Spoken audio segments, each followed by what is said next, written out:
We hope to see you at hours for the rest of the semester. We have about one a week. And that information is always on Facebook and also it'll be on the docket. So keep your eye out. And if you are one who's interested in joining, you can email me or find me on Facebook and just shoot me a message. We're always welcoming new members. And I know since it's a little dysfunctional this year with being on Zoom, we haven't had a chance to meet all of you in the same way we would have otherwise. So with that, I'll start with introductions to our speakers. So Professor Josh Blackman is a professor at the Texas College of Law, where he specializes in the areas of constitutional law, the Supreme Court, and the intersection of law and technology. Josh has authored 3 books, 2 of which are on the topic of Obamacare. In addition, he has testified twice before the House Judiciary Committee on the constitutionality of executive action on immigration and healthcare. Forbes magazine selected Josh for their 30 under 30 in the area of law and policy in 2014, and he received the inaugural Joseph Story Award from the Federalist Society in 2018. He's the founder and president of Harlan Institute and the founder of Fantasy SCOTUS, which is a Supreme Court fantasy league. So if anyone's into fantasy leagues, you might want to check that out. You should all play. He's an adjunct scholar at the Cato Institute as well. He runs a self-titled blog, has published nearly 60 law review articles, and his commentary has appeared in publications such as New York Times, Wall Street Journal, and the Washington Post.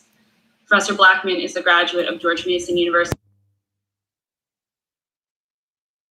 of the United States District Court for the Western District of Pennsylvania, and Judge Danny J. Boggs of the U.S. Court of Appeals for the Sixth Circuit.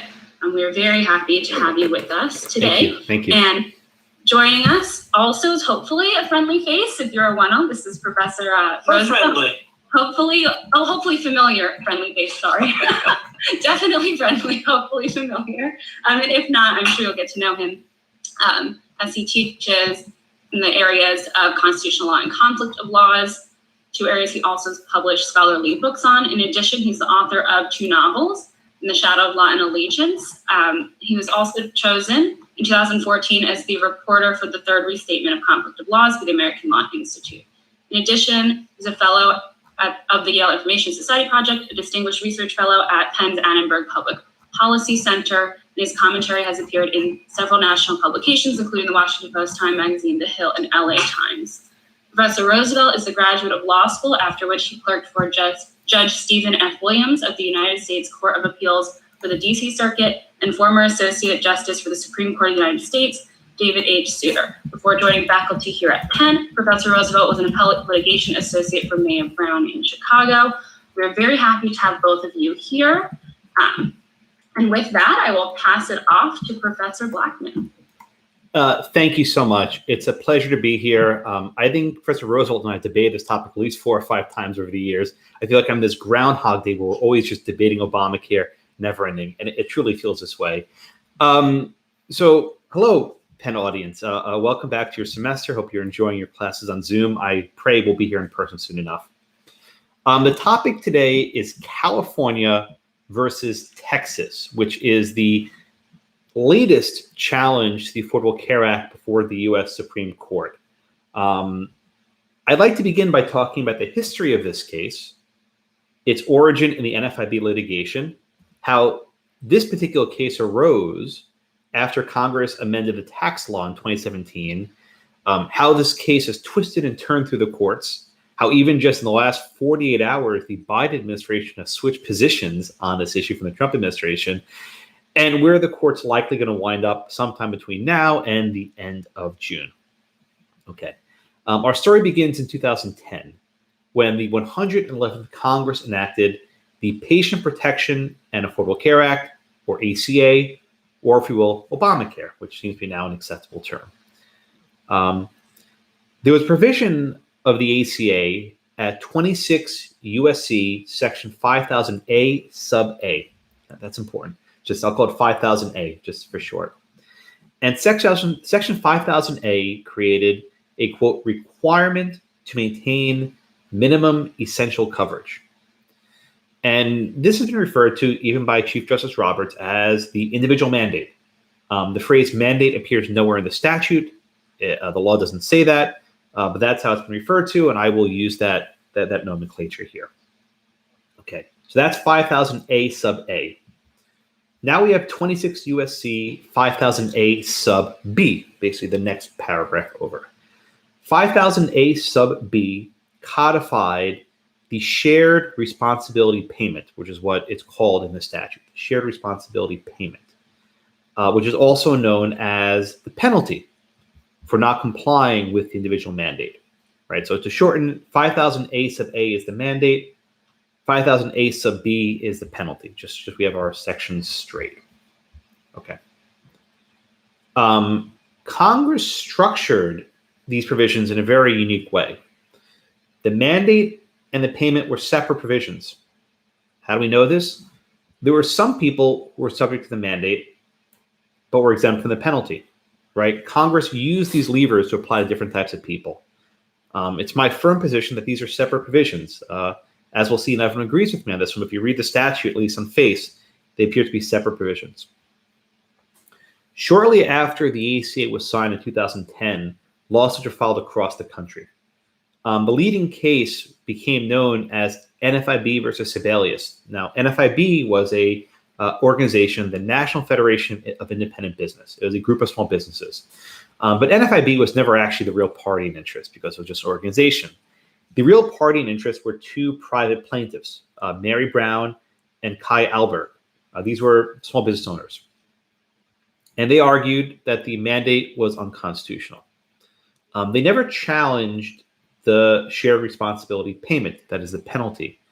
Brown and Alberg asserted Article III injuries based solely on the mandate and not the penalty. Indeed, NFIB considered and rejected an argument that the mandate was toothless without the penalty. My reading of the court's opinion is that the mandate did itself inflict the Article III injury. We'll come back to that later. All right, now we turn to the NFIB decision from 2012. As I'm sure we all know, and if you have Professor Roosevelt, you know this very well, Chief Justice Roberts wrote the controlling opinion in NFIB. The votes were complicated, but you have to know is that Part 3 of his opinion was the opinion of the court. That is, the court's progressives, Justices Ginsburg, Breyer, Sotomayor, and Kagan, joined Part 3. Therefore, there are 5 votes, and we can call Part 3 the opinion of the court. And I think that's not controversial. Part 3 had 3 sections, 3A, 3B, and 3C. And this is important. I have to just walk you through this. Part 3A held that the mandate could not be sustained under the Commerce or the Necessary and Proper Clause. Professor Roosevelt, I know, disagrees with this part, but this is sort of water under the bridge. We can't really litigate this, maybe we will, but this is sort of water under the bridge. Cases like Wickard v. Filburn and Gonzalez versus Raich do not support a mandate to buy insurance. The Chief Justice said, this is not a regulation of commerce, it's forcing people into commerce. All right, I'll just accept as a given that 3A is our law, whether it's right or not, we can debate a little bit later. Then we get to Part 3B of the controlling opinion. And the chief said that the mandate could not be sustained under Congress's taxing power. Huh? I thought he said it could be a tax. Well, he gets there eventually. But he says as a basic matter in Part 3B, it's not a tax. This is not what Congress enacted. But then we get to Part 3C, which is where I usually lose my cool, which is a saving construction part of the opinion. The chief develops and applies what he calls a saving construction. And here's the key line, and I'm just going to read it. It's at page 567 US 563. Very important page of the opinion, probably the most important page in the entire case. Roberts explained that, quote, the exaction, note, he doesn't say the penalty, he calls it an exaction. The exaction that the ACA imposes on those that health insurance, which is the shared responsibility payment, looks like a tax in many respects. Right? And because it looks like a tax, Roberts felt comfortable engaging in what we might call constitutional avoidance. That is, reading a statute to avoid declaring it unconstitutional. And there is a lot of history here. And I don't want to get into the weeds, but Roberts felt that this was the right thing to do because it looked like a tax. Okay, but what actually was the saving construction? And this is actually quite important.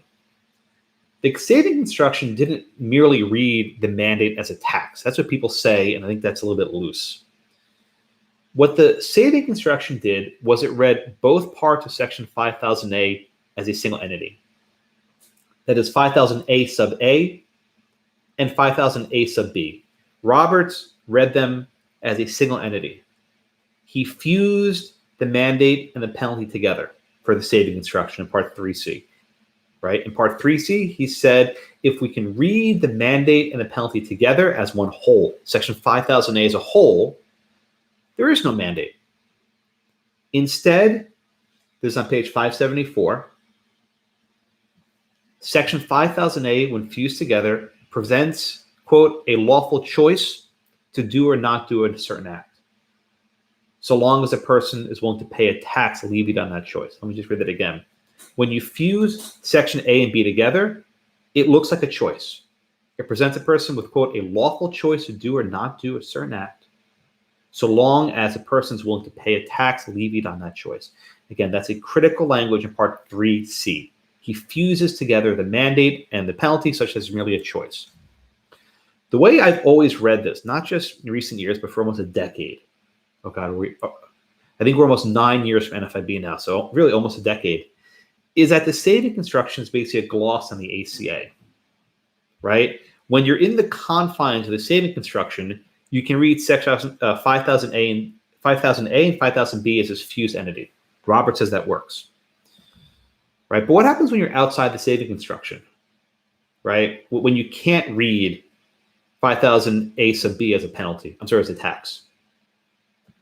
Well, Robertss tells us that the most straightforward reading of Section 5000A, that is the mandate, commands individuals to purchase insurance. This is page 562.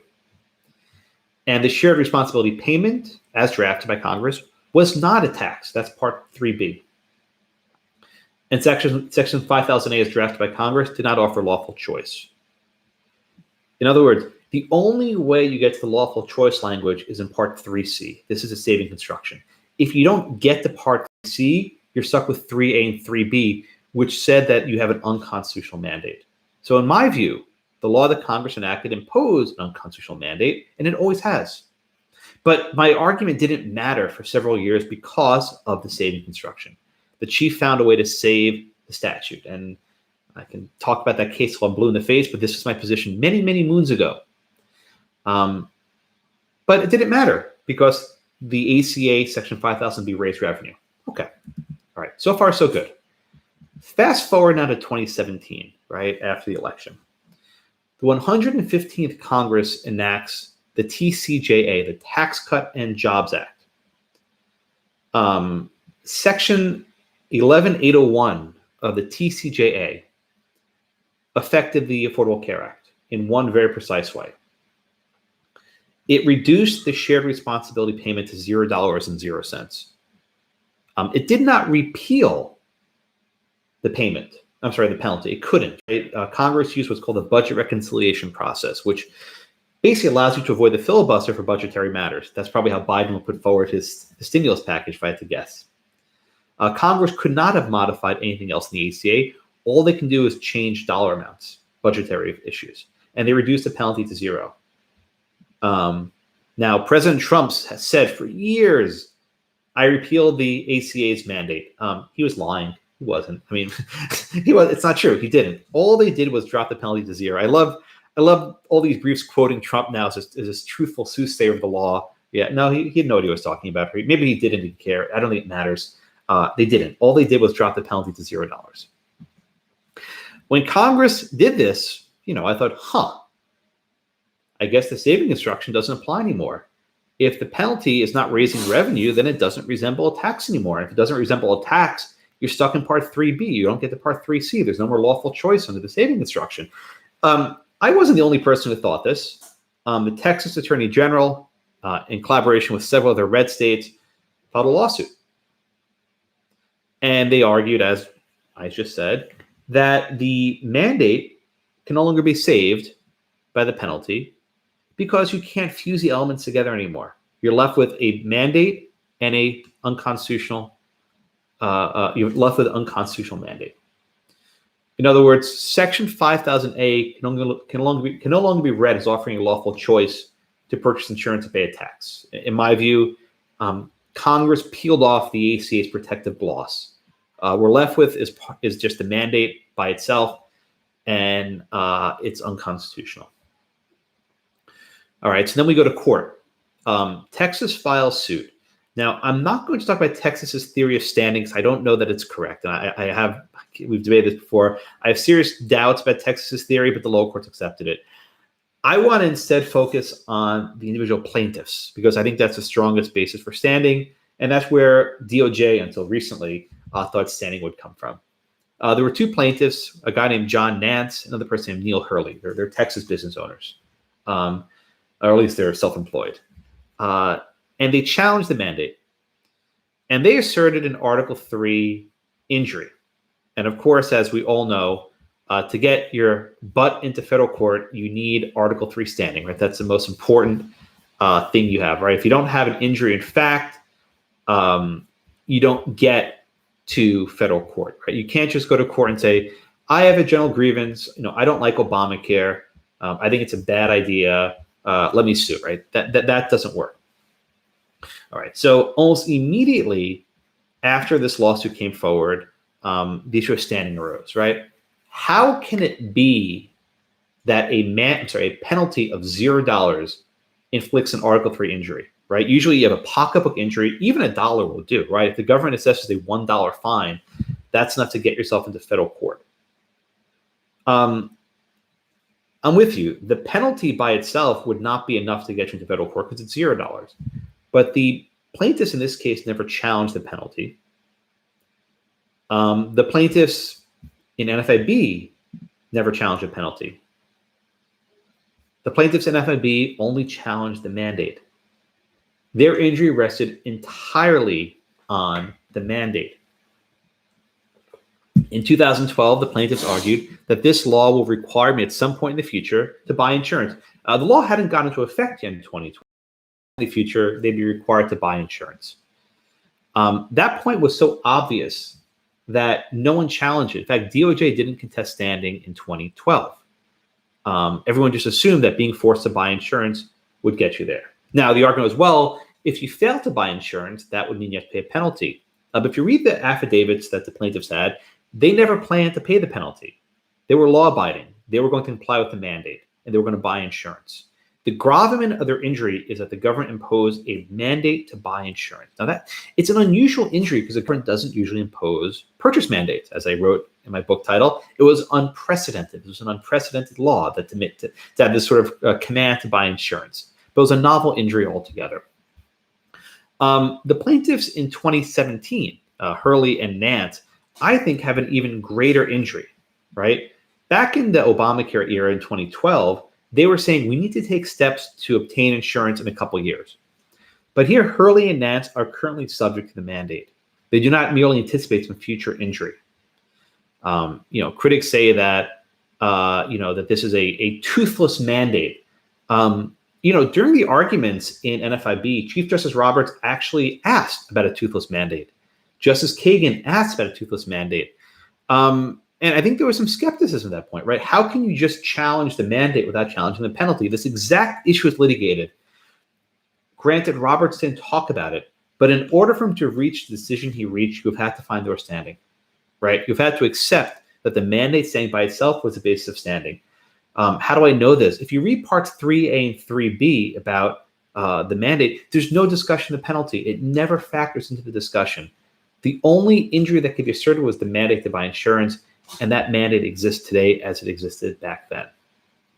And I'm happy to go into the details during the Q&A function, but I suspect the court will find standing. I know people sort of scoff and laugh at that, but it's very easy to just say the injury here is the same injury from NFIB standing, and then they go into the harder parts, right? I know people can dunk on standing in tweets and blogs, but I actually think that this is not going to be where the case ends.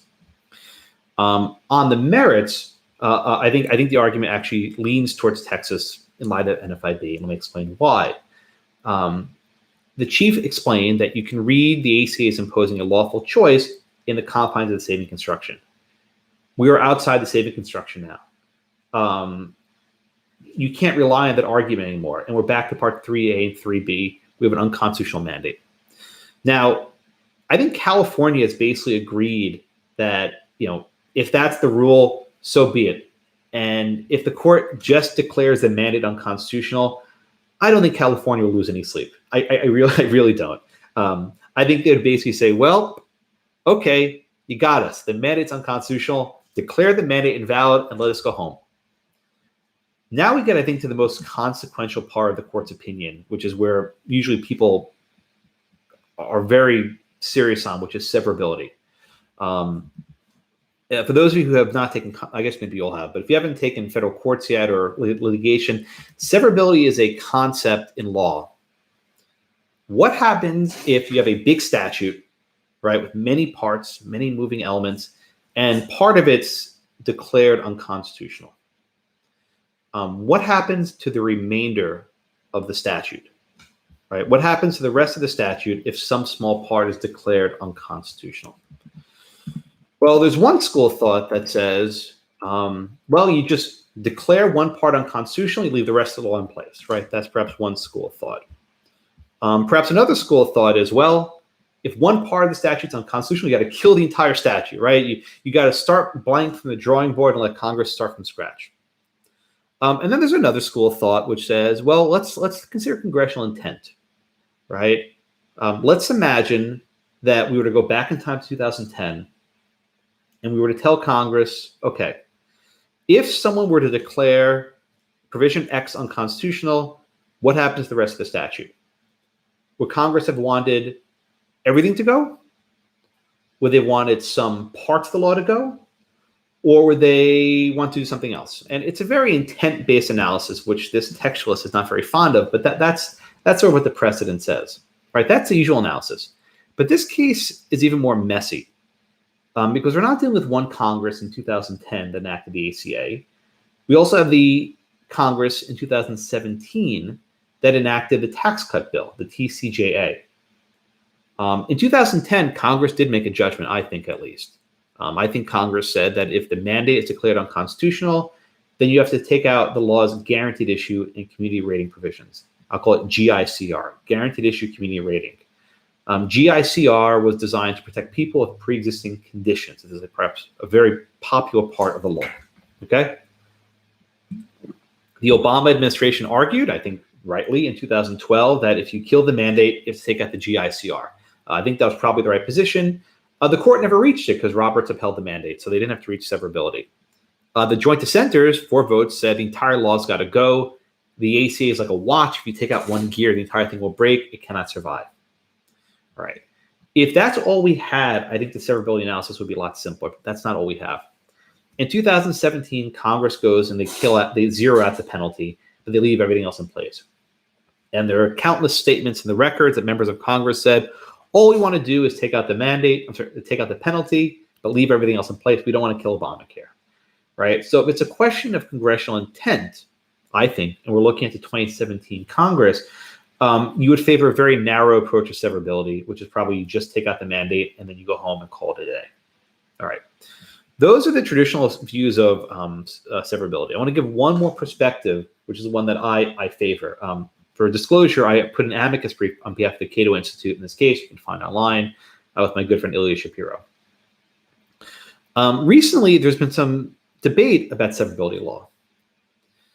How is it that the courts can declare a statute unconstitutional in its entirety if a plaintiff only has standing to challenge one provision?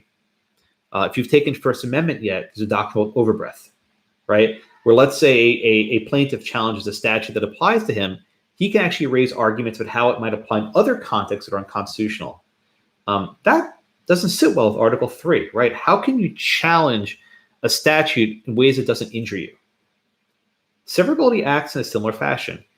You know, if a small part of a statute is unconstitutional that injures you, how can you strike out provisions that are much broader? You know, I'll give you an easy example. A couple of years ago, the court decided Women's Health versus Hellerstedt, an abortion case. The core part of the law was whether a mandate to have admitting privileges to a hospital was valid. The court said, no, that's an undue burden. Okay, fine. But other parts of the law were kind of benign. You know, you have to install smoke detectors in abortion clinics. Does anyone think that installing a smoke detector is an undue burden? Of course not. But Justice Breyer said the entire statute's got to go, got to take it all out, right? So when you have this throw the baby out with the bathwater, perhaps a poor choice of words for an abortion case, you got to get rid of everything. It's problematic, right? It's problematic from a saying perspective, right? How are you setting aside provisions that don't injure you? So Justice Thomas has taken this position, and I think Gorsuch is with him, that the court can only declare unconstitutional those provisions that injure the plaintiffs, right? I don't think the entire ACA injures these two plaintiffs. I think some provisions probably do. Until recently, DOJ, I think, agreed with me. DOJ has never said kill the entire law. What they said consistently is enjoin those provisions that injure the plaintiffs, which is basically a fact-bound inquiry. I don't know what those provisions are, and maybe there'd be a remand to decide what those are. I doubt it'll happen in this case, but I would want to see. At a minimum, though, I suspect the mandate and the guaranteed issuing committee rating would be injuring them. But that doesn't mean you strike them down in its entirety, right? Courts don't strike down laws. That's just a myth that John Marshall taught us. Marshall didn't actually say that. It's law professors say it. But courts don't strike down laws. It's entirely feasible the court could just issue a remedy saying, with respect to these plaintiffs and those who are similarly situated, the government can enforce GICR. It's unconstitutional. But for everyone else, it's fine. In other words, the ACA would basically exist as it does now. But for those who claim this injury, they can seek an exemption from those mandates. That would definitely be a different regime than we have now, but it wouldn't result in the collapse of our entire healthcare system, which is what my brief argues, that if we take an Article 3-centric perspective of standing and severability, you would only limit whatever remedy to the named plaintiffs and probably other plaintiffs who can bring a similar suit. Will the court accept my argument? Probably not. I don't think they like me very much. I criticize them way too much, but that's how things go. But I don't accept the argument that Texas raises that the entire statute has to go. All right. Now, 48 hours ago, just maybe 3 days ago, DOJ filed a letter. It was signed by Ed Needler. If you don't know who Ed Needler is, he's a brilliant lawyer. He's been in the SG's office for decades. And he argued that we no longer stand by the Trump administration brief. They withdrew the brief. And they said, we no longer stand by those arguments. And he mentioned specifically merits and severability. He didn't mention standing, which is curious. I think DOJ still has sympathy for the standing arguments, but maybe they didn't mention it for other reasons. All right, what happens now? The court will decide it. Justice Amy Coney Barrett was on the bench when this case was decided.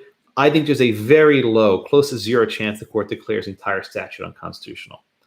I think there's a very good chance they find standing. I think there's a good chance they find the mandates unconstitutional. That may not even be, 5-4. Maybe there's some other votes for that. Beyond that, complete invalidation ain't going to happen. Sorry, Texas. That's just not going to happen. But perhaps the sort of standing-based injury approach, which I advanced and the government had previously advanced, may garner some support. I see him right at 12:30, and I turn over to my good friend Professor Roosevelt, and hopefully we have some time for Q&A afterwards. So thank you all very much. Great, thanks. So thanks for having me back. It's always fun to do these. As Josh said, we've debated. I don't know if it's really a debate. I'm not sure we disagree on that much.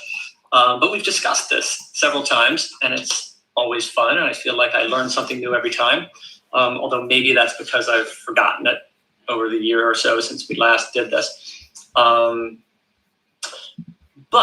what do I think about this case? Well, I mean, Josh has talked about this in a lot more detail than I'm going to. I'm just going to give you sort of my high-level take on it. So there's been a long course of Affordable Care Act litigation. And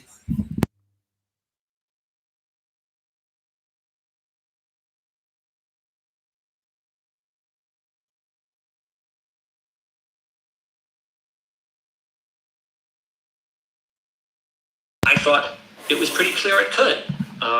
If you are in my constitutional law class, you'll hear me give some arguments in support of it. The Supreme Court, of course, disagreed and ends up upholding it as a tax. And I kind of thought that was it. And I'll tell you why I thought that.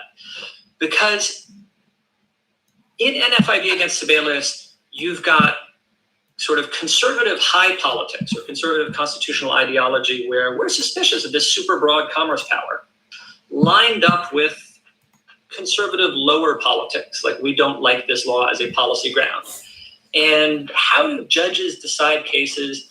Judges look for legally correct answers, right? And in deciding what's legally correct, they're influenced by their high politics, their general constitutional vision and ideology. And also maybe they lean a little bit towards low politics. You know, if you're trying to figure out whether a judge will vote in favor of a conservative policy position or a liberal policy position, it has some predictive power whether that justice was appointed by a liberal or conservative president. But they tend to operate more at the realm of high politics, I think, most of the time.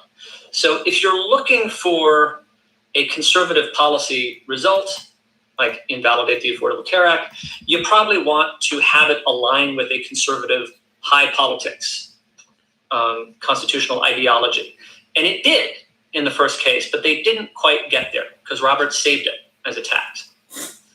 Then you had King v. Burwell, which was I think, rather implausible statutory interpretation argument, where again, the Supreme Court had the opportunity to take the Affordable Care Act down, and some justices were willing to do that.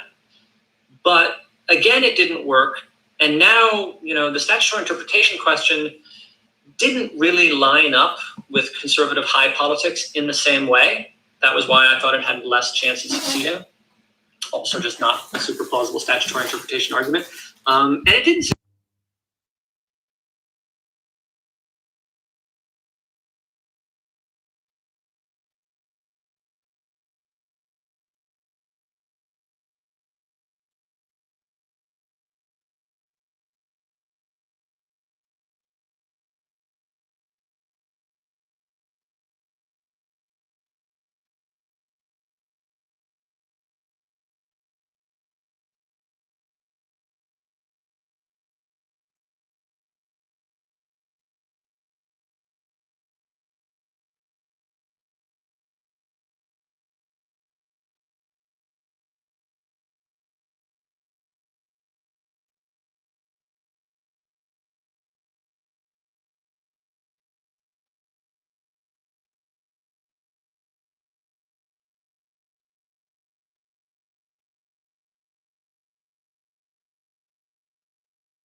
Congress would want the whole thing struck down because its tax of zero is so crucial to the operation of the whole law. And it's kind of obvious that Congress didn't think that. So if we approach severability in that way, which is generally what the Supreme Court does, I think the answer is pretty clear. It's severable. And if you look at the oral argument, Justice Kavanaugh seemed pretty clearly to think that. So I think it's pretty easy, and I agree with Josh on this is what Josh said. I think it's pretty easy to see 5 votes for severability. I don't know how the other issues are going to come out. I mean, I don't think the mandate's unconstitutional. I guess we do differ there. I don't know about standing. Standing is complicated and fact sensitive, and it's very hard to make the cases cohere. But basically, what I would say is we had the chance, the Supreme Court had the chance to invalidate the Affordable Care Act with a reasonably plausible argument. I mean, I actually thought the argument against the Commerce Power was far-fetched, but hey, look, it actually won. And they had the chance to invalidate it with an argument that aligned conservative policy preferences and conservative constitutional interpretation, and they didn't do it. And I think that Justice Roberts was really quite deliberately trying to give the challengers as much as he could. And he gave them something in terms of conservative constitutional ideology. He gave them a limit on the Commerce Power. But he didn't want to take the low politics step of, by a 5-4 vote, invalidating the Obama administration's signature legislative accomplishment. And it seems very unlikely to me that now that the conservative constitutional politics and conservative policy positions have drifted apart in these later cases, it seems very unlikely to me that the justices are going to go there. There's a little bit of uncertainty because we had turnover on the court, but I think it's very unlikely that it's going to end up being invalidated. Thanks. Excellent. Thanks. I think Professor Roosevelt makes a fair point. In 2012, the sort of constitutional movement behind the challenge was very prominent. There was the Tea Party, which you might remember, right? They used to march in Washington without breaking windows, I suppose. They latched on to this constitutional argument that the government can't make you buy insurance, right? Remember the government can make you buy broccoli? Remember that was the argument? This was a very good point. I remember I once went to the rally that was there in March of 2010 when the ACA was passed, and the guy had a sign, and the sign said, "Overturn Wickard v. Filburn." I was like, wow, that's remarkable, right? I didn't even know what Wickard was for law school. Every Republican politician in the country got behind this challenge. All the Republican attorneys general behind it, right? Every candidate for office, Mitt Romney was a candidate, remember? Mitt Romney was a candidate that said we need to repeal Obamacare, right? Another lifetime. But then we have King v. Burwell, and it wasn't so solidified. There were fewer Republican AGs behind the case. And the question is why? Because the ACA had sort of embedded itself in the fabric of our nation, and people started using it, and they started liking it. And, they benefited from it. They had the protections, and their 30-year-old kid sitting in the basement was on their policy. This was something that people actually liked. And then we come to 2017 and 2018 with the latest challenge. Only a handful of Republican states joined. And a number of the AGs who did join were excoriated by their constituents, even in red states, right? Even in red states, you had AGs who didn't want to do it. In fact, Wisconsin was one of the lead plaintiffs. That AG lost his election, and he was replaced by a Democrat who withdrew himself and flipped to the other side, defending the law. So the politics of this case are so different. And the academic commentary is different. A lot of my colleagues who were gung-ho on the first Obamacare challenge and were gung-ho on the second one think I'm nuts. Maybe, so be it. I'm used to being the sort of outlier. I think I'm naturally drawn to positions people don't take. It's like the St. Jude complex I have. I like obscure causes, or perhaps obscure clauses of the Constitution, more precise. But this is a different case. There's no Republican buy-in to kill Obamacare, because if they did, it would be a freaking disaster. There's no replacement. There's no process for replacing it. So they'd rather just have this sort of mantra. We just have to keep Obamacare's good parts, get rid of the bad parts. Yeah, good luck with that. My perspective has never been political. That's never motivated me. What motivates me is the legal arguments. I've held this reading of NFIB on the injury and Part 3C for almost a decade. That's how I've always read the case. I've debated this topic at schools across the country. I've sat in the auditorium in the basement at Penn. I've been there many times with this exact same issue with Professor Roosevelt, maybe Professor Bibas, now Judge Bibas before him, right? I've done this many, many times. So this is my position. I'm sticking to it. I don't have a dog, at least a strong dog, in the severability fight. I think severability doctrine is a complete mess. It's in shambles. And if the court wants to say we're going to just construe severability as narrowly as possible, I'd be okay with that. If they want to take the Justice Thomas approach and say we only halt provisions that actually injure the plaintiffs, I'd be okay with that also. If the court wants to go ahead and say we look only at the intent in 2010 and that's it and kill the entire law, I would be shocked. But you never know. There might be a couple positions there. I don't even think there are any votes for that. Maybe Kim, tell me what you think. Thomas and Gorsuch are most likely to be able to, who would say screw it, kill the entire law. They're on record saying in Murphy and in other cases that we don't do that anymore. We don't kill the entire law. So I think there are 0 votes to kill the entire law. I don't know what your read is. I don't see a single vote for that. Barrett definitely not. Kavanaugh is afraid of his own shadow. He's the groundhog. He's not going to do it. Roberts, no. I mean, I see 0 votes for that position. Yeah, sounds about right to me. I mean, I haven't really tried to go farther once I got to 5. So reading the oral argument transcript, Kavanaugh basically says it. And then I was like, all right, so we know how the case is going to come out. It'll be interesting to see what the other justices say, but I haven't tried to predict that. Yeah, I don't, I've been burned by trying to predict John Roberts so many times I've stopped trying. He just, every year just throws a curveball to me. So we'll see what happens now. Unless he resigns, in case we're good. But I think we'll get an opinion on the judgment by June. Then we'll see what happens. All right, Andrew, maybe we should go to Q&A. I do see some questions in the queue. Yeah, I'll read them aloud because I don't think those on can see them. So the first question says, given the current political climate and how Chief Justice Roberts decided the last couple of ACA cases, do you think some of the justices will preserve the ACA for reasons relating to the court's perceived institutional legitimacy? More generally, do you think the court will start declining to hear cases that could make them look more political and less legitimate in the eyes of the public? Yeah, I mean, this is a really good question. Thank you, anonymous attendee 1129. I appreciate the question.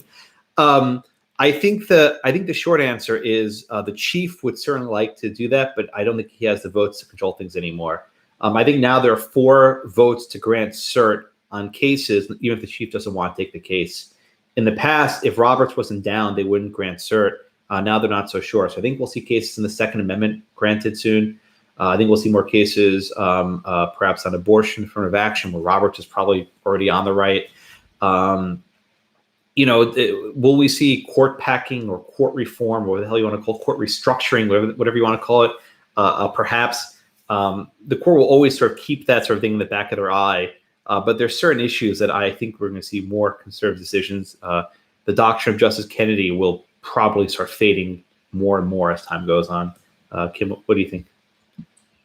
Yeah, so this in some way relates to what I was saying, because I think Roberts does care about institutional legitimacy. And I think that's one of the reasons why he's much less likely to vote to invalidate the ACA in this case than he was in NFIB. And if he didn't do it then, I think he's not going to do it now. I don't think that the court, so I agree with you, I don't think the court is going to start declining to hear cases that could make them look more political. I don't think the court has really ever done that. And I mean, part of the reason is I don't think that it feels political to the justices. So, I mean, one of the things that I always try to make clear about the justices is their votes often line up with their politics. And I disagree with a lot of their opinions. But in terms of how they experience the decision-making process, I'm pretty confident that they believe they are interpreting the Constitution as best they can and reaching the right outcome. So if that's what you believe, and you're like, the law is wrong here, and I would like to shift the interpretation of the Constitution to what is correct, to say I'm not going to do it because it will make the court look political is sort of institutional cowardice. So people differ here in this respect. They have precedent. I think that justices don't think that they are acting politically, and therefore it's foreign to them to think we should stay our hand because we might look political. Yeah, I think I agree with that. We'll move on to the next question. It comes from Corey. He says, are there any real consequences for people who do not comply with the mandate? I don't see how the plaintiffs are injured by the mandate if there's no consequence for not complying. Okay. The injury, right? And let me just sketch this out again. So the question was, you wouldn't have order. I was actually reading the wrong question when you reading that one. So let me just read it. It said, are there any real consequences for people who do not comply with the mandate? I don't see how plaintiffs are injured by the mandate if there's no consequence for not complying with it. Section 5000 AA is unique, right? Usually a law says you can't do this, and if you do, here's what happens, right? If you pollute in a river, you have to pay a fine, whatever happens to be. This statute's novel. It doesn't tell you thou shalt not, it tells you thou shalt. And these are very unique statutes.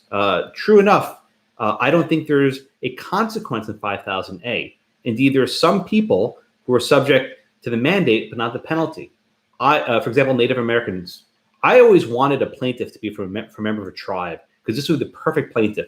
They were subject to the mandate, but not the penalty. And I think they could still assert an injury. The short answer to your question is, in NFIB, the injury was, you're making me buy insurance. That's a pocketbook injury. It's irrelevant what happens afterwards, because if I buy the insurance, I'm paying money. And I think that's the injury. So I think the absence of consequences does not dismiss the the standing argument.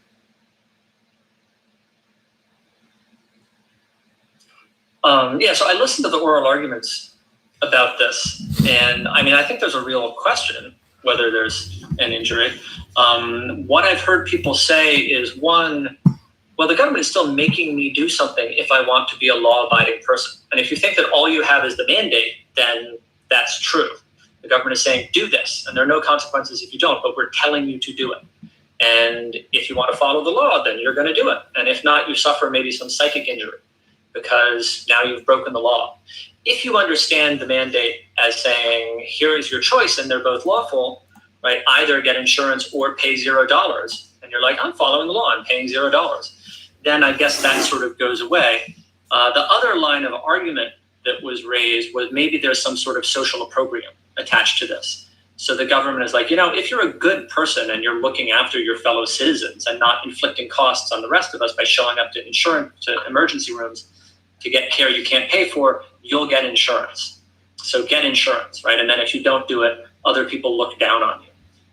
Is that an injury? I don't know.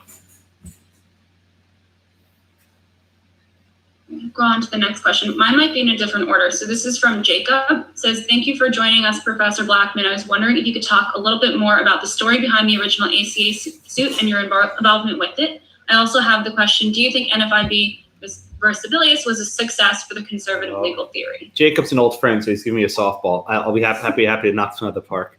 I graduated law school in 2009, just about a decade ago. I feel old. Law professors get older, but students are the same age. That's one of the perks of our job, I suppose. And in the fall of 2009, the ACA was being debated in Congress. And at the time, legal thinkers were starting to talk about, can Congress make you buy insurance? I was at the Federalist Society convention at the Mayflower Hotel in 2009, back when we were allowed to actually be in person. It was very close quarters. We were breathing all over each other. My God, I can't even imagine doing that to no one, not a mask in sight. And an attorney there, his name was Todd Gaziano at Heritage, was saying, we need to put together some paper. We need to put together some argument why Obamacare is unconstitutional. And at the time, I had a blog. And Todd said, Josh, can't you write something on your blog? And I was like, I'm clerking now. I probably shouldn't do this pending cases. It's a bad idea. And I was like, sorry, I can't help. And then who walks in but Randy Barnett, the Godfather, as I call him. He's my dear friend and colleague. And Todd goes to Randy. Randy, we need to write something at Obamacare. And Randy says, I haven't given it much thought. It was true. He hadn't really given it much thought. And at that point, Todd's like, okay, come to my office. We'll talk about it. And then Todd, Randy, and another guy, Nate Stewart, developed a white paper discussing why a mandate to buy insurance was inconsistent with the court's precedents. They presented that paper about a month later in December. A number of members of Congress attended. Their staffers attended. And indeed, these arguments were raised on the floor of the Senate in what's called a constitutional point of order.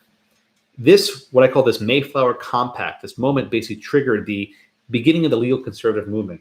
Randy spent 2 years going to every TV station, every radio show, spreading the gospel of the Commerce Clause and telling people why Wickard was wrongly decided and why under current law this mandate was unconstitutional. And that movement germinated for 2 years and led to the Obamacare decision. Now, Jacob asked, was NFIB a success for conservative legal theory? I thought for many years not really, because the idea of Congress imposing a purchase mandate was unlikely. I didn't know where it would apply beyond that case. But here we are, right? John Roberts said, I'm going to kick this ball so far, it'll never come back. And Hold my beer, says the 115th Congress. They enacted the repeal of the penalty, bringing back the Robertss opinion. So, will we maybe get a decision discussing federal power that's even broader than NFIB? Maybe. Who knows what's going to happen? But I'm still burned by the opinion. I think Robertss was wrong, not for the Commerce Clause, for the direct tax analysis. So Kim will appreciate this. The only indefensible part of the Robertss opinion was when Robertss said that it's not a direct tax. He had no explanation why. He just sort of made it up, right? Because direct taxes have to be apportioned, and he just made it up. That's my biggest grievance to the case. But Jacob, good question. Is it a success? Yeah, but it was fun. It's been a fun 8-year ride.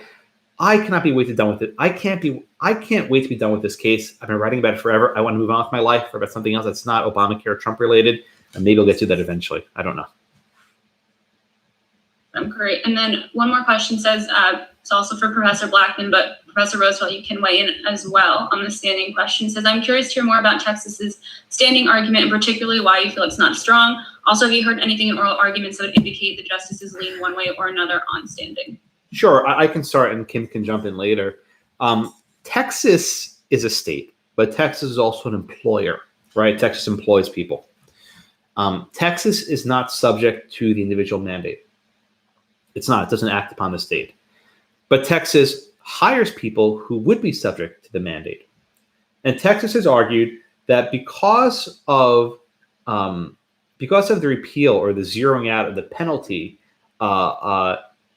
various employees in Texas state government may decide to change how they're insured. And if employees in the Texas state government decide to change how they're insured, that might create additional administrative burdens on the state. And it's felt more paperwork. Now, again, a mandate that makes you fill out paperwork would be an Article 3 injury because it's making you do something. But my problem with the Texas theory is that they're not subject to the mandate. And I don't know that you can bootstrap challenges injury based on other provisions to go after the mandate. I think if you want to challenge the mandate is unconstitutional, you have to assert the mandate injures you. So I just don't think the Texas injury is strong enough. I mean, the Fifth Circuit found that it was. I get the reasoning, but I think all you need is the private plaintiffs. If the states were enough, then NFIB, you only needed Florida. You didn't need private plaintiffs. And then at least in 2012, everyone thought you needed private plaintiffs. All right, that's my position on state standing. Was there anything about how the justices would lean? I heard the same arguments Professor Roosevelt did. Justice Kavanaugh is not going to. He swore us all to Susan Collins. If you confirm me, I'll uphold Obamacare. So I think that's a done deal. I don't think there's any way he votes to invalidate the entire thing. Justice Barrett, she was a justice for 4 days at that point. She also seemed very skeptical of the argument. Again, Thomas and Gorsuch, who are usually the most conservative members of the court, have expressed skepticism of full severability. Now, how were they on standing? There wasn't that much concern about standing. And let me flag this point. This is important. If the court dismisses this case on standing, it doesn't make the controversy goes away. It just means someone else has to challenge it. And I've written about this point in the Vol conspiracy. What if the DOJ takes an enforcement action against someone in Texas, saying that they violated some provision of the ACA, whatever it is, and then the person raises a defense in that criminal enforcement action? Well, the whole damn thing is unconstitutional.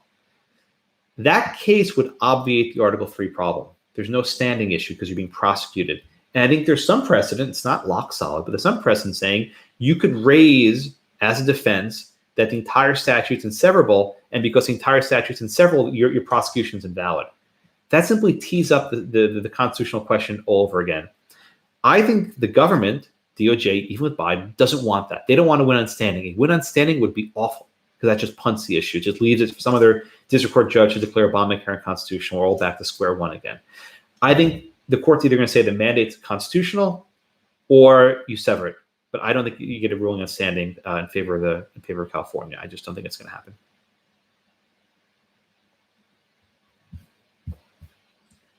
Yeah, I agree with that. I think. I haven't thought a whole lot about the standing question. Generally speaking, I think that standing doctrine is pretty incoherent. So maybe you could write an interesting law review article about it, but it's not necessarily that useful as a way of predicting what the court is going to do, unless you think that they're going to do it for other reasons. And the other reasons that might be operating here, I think probably the Supreme Court is getting sick of Obamacare, and they probably don't want to just kick it down the road and have this come back again in some other form. So I feel like probably they would feel like, we've got this question teed up. Maybe we should resolve it in this case and reach the merits, which is not a doctrinally complex explanation, but it's very hard to give that with stand-up. I have one final question. I guess we'll close out with this. You mentioned this shift over time in support from red states and AGs, and even that one that got voted out of office after. I'm just wondering if you have theories on what has accounted for that change in such a, I guess, relatively short period of time. It's only been, you said 8 years, I think so. Yeah. I think the simple answer, Andrea, is that people like certain aspects of Obamacare. I think there are lots of problems with it. It's increased costs in ways people don't care for, but there are tangible benefits that there are people who perhaps couldn't get insured before that are insured. I think people at least see some sort of online website they can buy insurance. That looks like a good idea. The subsidies are generous for a lot of people. I think Obama won. I'll be happy to say this. I mean, he took a lot of crap for passing that law. He lost a lot of members of Congress, but now 10 years later, it's there. It's part of the American experience. Scalia in King v. Burwell said, will Obamacare become like the Wagner Act or, the NLR, the National Labor Relations Act, or these sort of seminal statutes? I think it's on its way to going there. So Kim's right. The court, I think, is tired with this. They're going to not dump this on standing. They're going to decide the damn case. By the way, a ruling on standing, in my mind, is a victory because it says that there is an injury. That's why I care about. The other stuff I'm actually secondary. If the court rules are standing, I will put that case in my casebook and say, ha, you're welcome. We can end there unless Kim wants the last word. No, I'm happy to let you have. Awesome. Thank you guys both so much for coming, and we hope to see you in person. I hope so too. But thank you guys, and thank you for everyone who stuck on the line. Have a good day. Thank you so much.